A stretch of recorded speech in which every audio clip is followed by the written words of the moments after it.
Mazuma TV back in the building, man. What's going on, y'all? Shout out to Mazuma Nation. Shout out to the Mazuma Mob. We in the building as always, man. I hope everybody's having a blessed, beautiful, positive, productive day, man. I'm chilling at the new crib right now, man. Can't really complain. Shout out to the nation. Shout out to the mob. We definitely in the building. I'm back at y'all with some more boxing talk.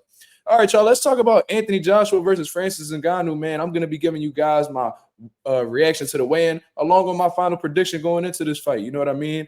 I don't know exactly how the promotion has been in the UK or whatever, being that Anthony Joshua is a UK fighter. But in terms of the promotion over here, it wasn't really talked about too much. You know what I mean? It's something that we understood was going on. We understood that the fight was happening, but in terms of like promotion and just keeping the fight in front of our faces, it was really pretty much flying under the radar, man. It's still a great fight at the end of the day because Francis Ngannou surprised us in his first professional bout against Tyson Fury. There's some people that believe Francis Ngannou defeated Tyson Fury. You know what I mean? And he did so well in that bout, in fact, that the WBC had ranked him, put him in their sanctioning body, just put him on a ranking list. You know what I mean? So Francis Ngannou is coming back into the pros with, you know, knowing what he's gonna be getting into. You know what I mean? He's gonna know he knows what it's like to be in a boxing ring now at a high level already with just his first fight. And man, he's looking for smoke. You know what I mean? So he's getting in there with Anthony Joshua. Is a totally different style. So I'm not saying he's fully prepared.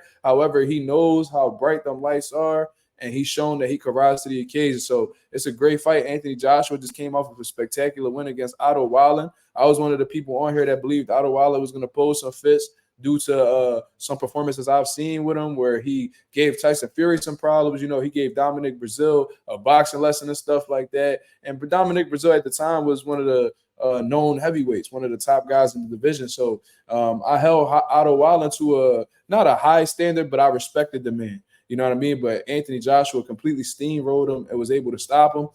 And it seems like that aggressive walk him down, seek and destroy Anthony Joshua is back in the building. So this should make for an exciting fight, man. He's with Ben Davison now. And I guess Ben Davison like put it in his head like, man, you don't need to, like, you are who you are. Stop trying to be something else, which is that thinking slick outboxer. You know, I think that's a mistake that he had made against Alexander Usyk, in all honesty. And it cost him 2 fights as a result of that. You know what I mean? But I guess you live and you learn. And Anthony Joshua was somebody who started boxing late. So this is still all a learning process for the man. You know what I mean? But he's going up against Francis Ngannou. Now, looking at this weigh-in right here, man, it seems like both of these guys are chiseled in shape. I mean, which isn't nothing out of the ordinary, because Anthony Joshua always looks like he's in top shape, always shredded, ready to go. You know what I mean? Muscles on deck or whatever. And Francis Ngannou looks like he's in phenomenal shape as well. You know what I mean? Francis Ngannou weighed 272 pounds. I think 272.6. And Anthony Joshua weighed 252 pounds. So there's a 20-pound weight advantage for Francis Ngannou going into this fight. But I'm not going to hold that as like a huge variable in this fight due to the fact that both of these guys are full-fledged heavyweights and they pack a lot of power. So a 20-pound weight difference shouldn't be that much of a deciding factor in this fight. You know what I mean? But that's my way. That's pretty much my reaction to the weigh-in, man. You can tell they had a little tense stare down. Both of these guys look like they focused, ready to go, and willing to get in there to prove that they belong. You know what I mean? And whoever wins this fight, I'm sure is going to be set up to do another big fight. You know, especially with His Excellency Turki Al-Sheikh. You know what I mean? But this is my final prediction, man. In all honesty, really looking at this fight, I think that this fight is solely going to be based off of how Anthony Joshua approaches this situation. And I'm counting him as like the X factor in this equation. I'm going to tell you why.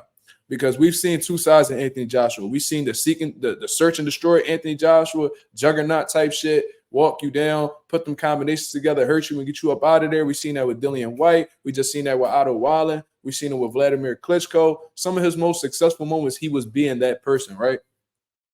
And ever since that Andy Ruiz loss, he pretty much lost his identity in a sense, man, and just was trying to prove to everybody that he was like a boxing scholar, you know what I mean, trying to showcase the IQ and prove that he's not only a big, strong puncher, but he's also a smart outboxer, you know what I mean? I guess that ended up costing him, right? So we've seen both of these styles. Now, I think that whatever Anthony Joshua decides to do on the night is going to determine the result of this contest. What I'm saying is, if he takes that cautious approach You know what I mean? Where he's trying to be a perfectionist, and he's a bit hesitant, like he did against like Jermaine Franklin. Even in that last fight when he knocked the dude out, the one that Deontay Wilder knocked out.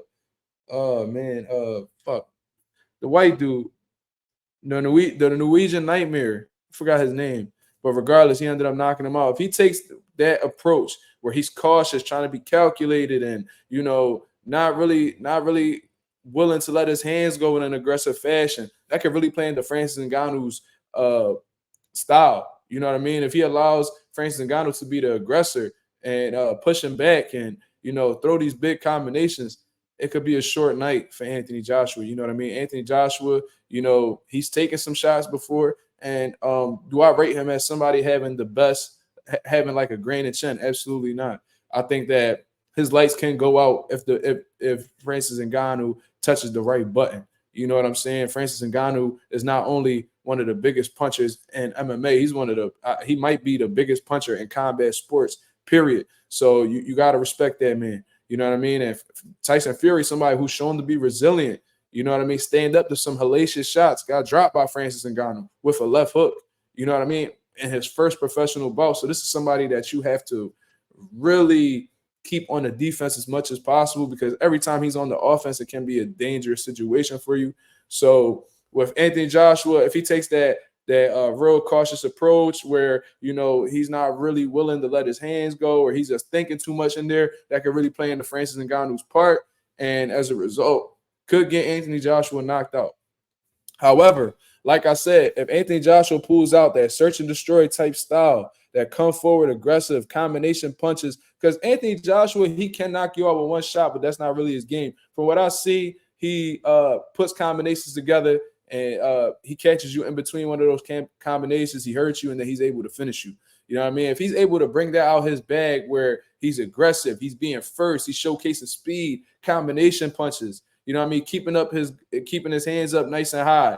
You know what I mean? Even though he's a little robotic, if he's just simply responsible with his defense where he's keeping his hands up, you know what I mean? Being aware of the return fire that's coming from Ngannou, because Ngannou might play the counter punching role. I think the counter punching rule is what got him that knockdown against Tyson Fury. So we got to be really aware. He has to be extremely aware of Francis Ngannou's doing. He has to be aware of what Francis Ngannou is doing. However, he needs to be aggressive and push the fight to him. He's going to have to go straight into the smoke with this one. I'm not going to lie to you.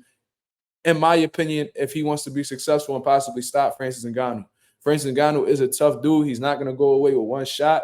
You know what I mean? So if Anthony Joshua is looking for one shot, not only could he get caught with something, but it might not do anything to really affect Francis Ngannou in any way.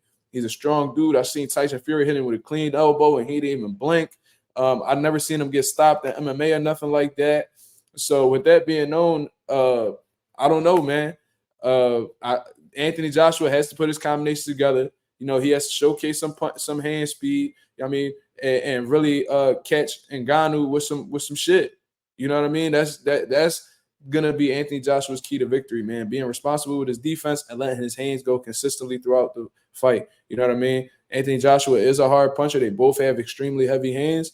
So the more Anthony Joshua lets his hands go, the more successful he may turn out to be. You know what I mean? And like I said, Francis Ngannou isn't the type of dude, from what I've seen in his fights, that's going to go away with one shot or get discouraged with one shot. So it needs to accumulate. It needs to accumulate throughout these rounds, man. If Anthony Joshua is able to do so, then I believe he will defeat Francis Ngannou. So, well, speaking on both sides and being as objective as possible, I've really thought about this, and I'm not only am I rooting for Anthony Joshua to win this fight, but I actually expect him to win this fight because, two, I mean, you could root for somebody, but in the back of your head, know they're going to lose. But I actually believe that Anthony Joshua will be successful against the Predator, Francis Ngannou. You know what I mean? I do think that he's going to remain in that same bag that he was in with Otto Wallen. You know what I mean? I think Ben Davison definitely has been able to alter Anthony Joshua's mental, which a lot of trainers weren't able to do. So much respect to him.